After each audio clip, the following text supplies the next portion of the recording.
श्री वृंदावन वासी होने के कारण कछु नाम से अनुराग तो हमको आपको है। एक घटना मैं आपको सुनाऊं। अभी एक हमारे परिचित सज्जन कलकत्ता गए हैं, वो राधावल्लभी, और मेरे संपर्क में भी काफी रहे हैं। मैंने उन्हें नाम को आश्रय लेने को बताया और उन्हें नाम भी किए। मतलब ये यहाँ तक उनने धीरे धीरे करके बढ़ा दियो कि 80,000 नाम राधावल्लभ श्री हरिवंश प्रतिदिन लेते रहे। लेकिन फल की बड़ी भारी आकांक्षा कि कब सिद्धि मिले,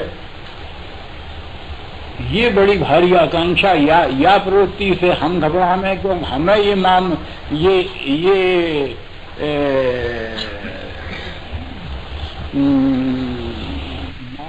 बड़े लंबे दिखे। हम जामे ये कोई से भी ना कह सकें कि भाई तुम इतने दिन तक भजन करो, 10 वर्ष करो कि 5 वर्ष करो तो तुम्हें नित्य विहार रूपी फल मिल जाएगा। ये हम कोई से ना कह सकते। ये तो भाग्य के ऊपर है और कितने अंश में हमने देहासक्ति, कुटुंब की आसक्ति अपनी कम करी है, वाकई ऊपर है।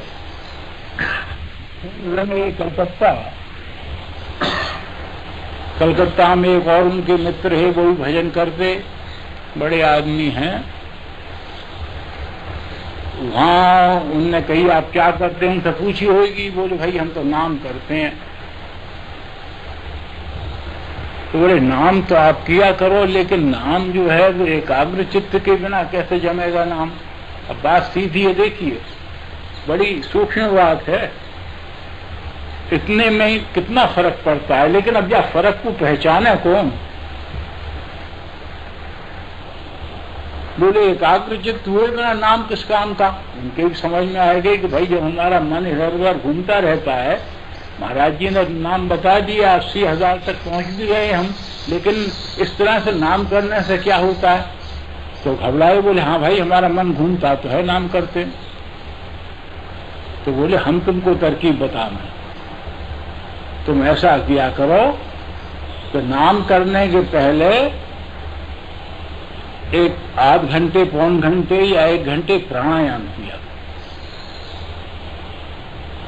तो प्राणायाम करने से तुम्हारा मन काबू में आवेगा, स्थिरता आवेगी तुम्हारे मन में। प्राणायाम तो आप लोग जानते हैं ना, श्वासोच्छ्वास। श्वास को नियमन माने प्राणायाम, श्वास को नियमित कर देना। मैंने तो कभी कहना दी कहीं चाहिए, सद्भाग्य से कभी प्राणायाम किया नहीं है, लेकिन हो यही है कि एक तरफ से श्वास ली जाए, दूसरी तरफ कुछ बार रोको जाए, दूसरी नाक से छोड़ो जाए, कुछ है ऐसा ही। अब बेचारे वो प्राणायाम करने लगे।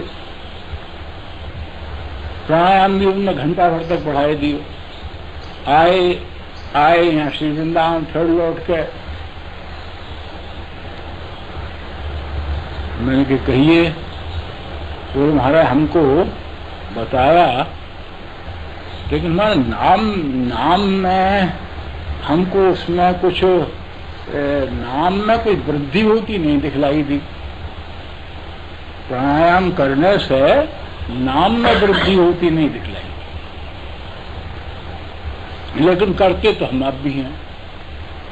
तो मैंने उनसे ये कही कि देखो भाई, ये हमारे रसिक लोग भी प्राणायाम या अष्टांग योग जो है इसको सब समझते हुए लोग, बड़े बड़े लोग हो गए हैं। या मैं नागरीदास जी, ध्रुवदास जी, महापंडित लोग है ये,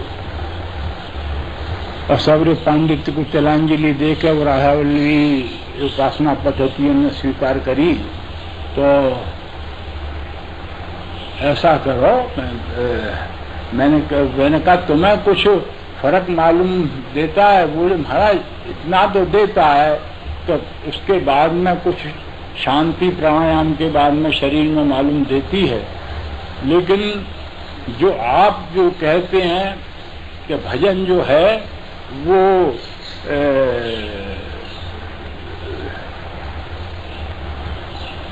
द्रवित चित्त से होना चाहिए,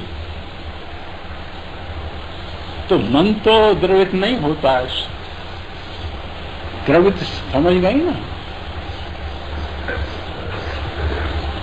तो मैंने कही भाई हमसे यह बात को क्या करो, इन जो ये जिनने ये बतायो है उनसे ये पूछो कि ये अष्टांग योग है, ये मन को स्थिर तो कर देगा,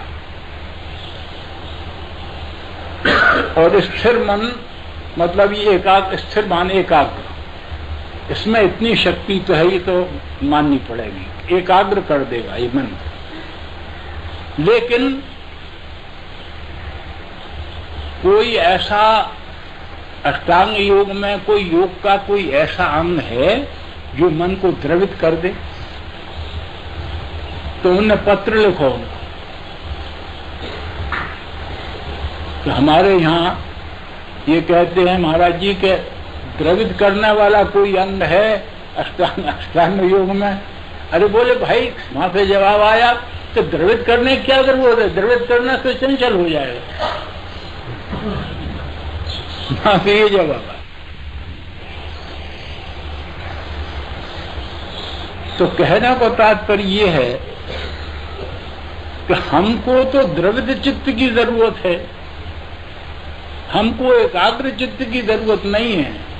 एकाग्रता तो अगर श्री प्रिया की चरण कृपा है तो हम लोगों को एकाग्रता तो एक क्षण में होती है, मन निकालना मुश्किल हो जाता है। एकाग्रता क्या कहाँ की रह गई? अगर कहीं उनकी कृपा हो गई तो घबराए के मन निकालना मुश्किल हो जाता है। एकाग्रता किसको कहते हैं? द्रवित चित्त, हमको जरूरत है द्रवित चित्त। द्रवित को अर्थ क्या? द्रवित मान हाँ ढीला, हाँ द्रवित माने ढीला। जैसे बच्चा हो और हमारा ही बच्चा हो और वो वह देख के हमारा जी उमगे आवे है ना, वो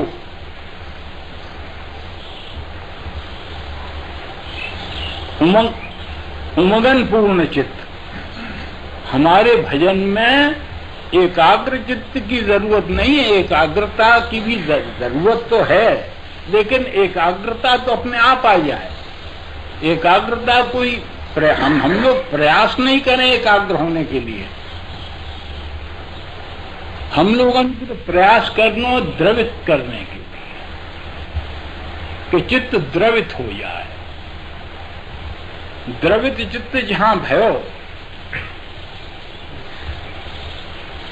एक भक्ति रसायन ग्रंथ है जो मसूलन सरस्वती ने लिखो, उन्होंने एक ये बात लिखी है कि द्रवित चित्त में भगवदाकार, संस्कृत में ग्रंथ है वो भक्ति रसायन, श्री जीव गोस्वामी के मित्र है मसूलन सरस्वती। तो उन्हें लिखो है कि भक्ति कैसे कहें? बोले द्रवित चित्त में भगवत आकार डल जाना, वह को नाम भक्ति। समझ गए ना? उनने उदाहरण दिया जैसे लाख में जब रंग मिलाने हों तो क्या किया हो जाए? लाख को गर्म किया हो जाए। तो लाख बड़ी कड़ी चीज है, लेकिन लाख को जब गर्म कियो तो वो पतला हो जाएगा पानी जैसा, बाद में फिर रंग डाल दिए जाए, और फिर वो जब कड़ो हो जाएगा, कड़ी हो जाएगी लाख, तो फिर वो रंग स्थायी हो गएगा। ऐसे ही उनने भक्ति रसायन वाले ने मसूलन सरस्वती ने ये लिखी है कि भक्ति क्या चीज है कि कोई समय में चित्त द्रवित भय हो और वहां में भगवत को आकार पड़ जाए तो वो तो कड़ा हो ही जाएगा, लागती तरह है चित्त भी, लेकिन वो आकार जो है उसमें बना हुआ रह जाए। उन्होंने भक्ति को लक्षण ही यही किया। तो द्रवित चित्त की आवश्यकता है और द्रवित चित्त से यदि भजन किया जाए, अर्थात भजन आरंभ करने से पूर्व यदि चित्त को द्रवित कर लिया जाए, जैसे उनने कलकत्ता वाले सज्जन ने प्राणायाम के द्वारा एकाग्र करने की राय दीनी, वैसे रसकन को मार्ग ये चाहे कि पहले बार द्रवित कर लियो या भजन करने से पहले। जैसे नाम जप हमने आरंभ कियो, नाम जप के पहले बार द्रवित करो, पिघलाओ वायुमन को, पिघलने के बाद में यदि नाम जप आरंभ कर दिया जाएगा तो नाम जप जितने अंश में पिघल जाएगा उतनी देर ही वो जोर से चलता रहेगा नाम। ये आप देख लीजिए करके। जिस दिन वो अधिक पिघल जाएगा उस दिन अधिक देर तक खींचा जाएगा, बिना प्रयास के चलेगा। फिर जो कोई भी नाम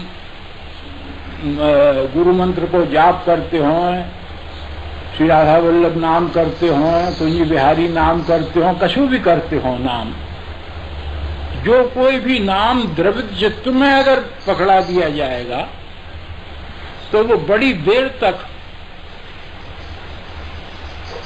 वो चित्त पकड़े रहेगा वो नाम। ये जो शिकायत है लोगों की कि महाराज नाम को खींचना पड़ता है, माला करने बैठते हैं तो खींचना पड़ता है उसको। ये सोचते हैं कि महाराज जी ने कही है कि भाई 11 माला कर लियो करो, तो जैसे तैसे ये देखते रहते हैं 11वीं बार माला कब पूरी हो। तो ये स्थिति मिटानी है कोई तरह, और सब लोग यह स्थिति से दुखी हैं, और हम या शिकायत को सुनते सुनते दुखी हैं। सबकी शिकायत है। तो या शिकायत से बचना यदि चाहते हों तो द्रवित करने की क्रिया पहले कर लेनी चाहिए। अच्छा, द्रवित अब कैसे करोगे? द्रवित होगा ये रसकन की वाणी के द्वारा। ये रसकन ने 2 तरह के पद लिखे हैं। एक तो पद रस के लिखे हैं और एक पद लिखे हैं सिद्धांत के। 2 तरह के पद हैं उन लोगों ने। हिज्जी महाराज के भी 2 तरह के हैं, स्वामी जी के भी 2 तरह के हैं। 42 लीला में शुरू में सिद्धांत की लीला लग रही है, मन शिक्षा आदि जितनी लीलाएं सब हैं। कोई को भी नाम लीजिए, बिहारी दास जी, कोई को भी नाम लीजिए, रसकन में से सबकी यही स्थिति है। तो उनके जो सिद्धांत के पद हैं जो अपनी समझ में आते हों, सूरदास जी, मीराबाई 1 नंबर, हमारे भोलानाथ जी, बाबा तो भोलानाथ जी के पदों से जाने कितने अपने शिष्यन को काम बनाए रहे हैं। भोलानाथ जी के पद बाबा ने जमाई दी ने उनको, और वो अपने पहले बाबा उन्हें गवाह में। तो उनसे क्या हुए कि वो जो भोलानाथ जी के जो पद है, या कोई भी पद ले लीजिए, मीराबाई के पद हैं, या में ये मत देखिए कौन के पद हैं, जहां में आपको चित्त द्रवित हो तो वो पद आप पढ़िए, वो गाइए। उन पदन को 1 को 2 को जब देखो कि हाँ 2-4 आंसू निकल गए, द्रवित होगा तो आंसू निकलेंगे। जब देख लो कि हाँ 2-4 आंसू गिर गए आंखन में से, बाकी बाद में धीरे से राधा वल्लभ श्री हरिवंश पकड़ा दीजिए ना। फिर देखो ये कैसे काफी देर तो खींचना पड़ेगा ना। जब तक बा को प्रभाव रहेगा, बा द्रवीकरण को जब तक प्रभाव रहेगा या सोचना नहीं पड़ेगा नाम। एक ये जो भ्रांति है कि या प्रकार से ये अंचकरण में कभी सुना है कि कोई के नहीं पढ़ना चाहिए, ये मार्ग अलग है जहाँ में द्रवित होने की आवश्यकता है। द्रवित होने के बाद में एकाग्रता अपने आप ही हो जाएगा। देखो बात द्रवित करके तो देखो, एकाग्र अपने आप हो जाएगा। एकाग्रता तो पहले ही आ जाएगी। तो समाज भी कान में आवे, कोई मजा ले, एक शब्द भी आ जाने दो, इतनी तू मैं करें। तो ये सभी बातें छोड़ के बड़े कठिन मार्ग हैं, इनमें सावधानी से बस आज इतने रखें।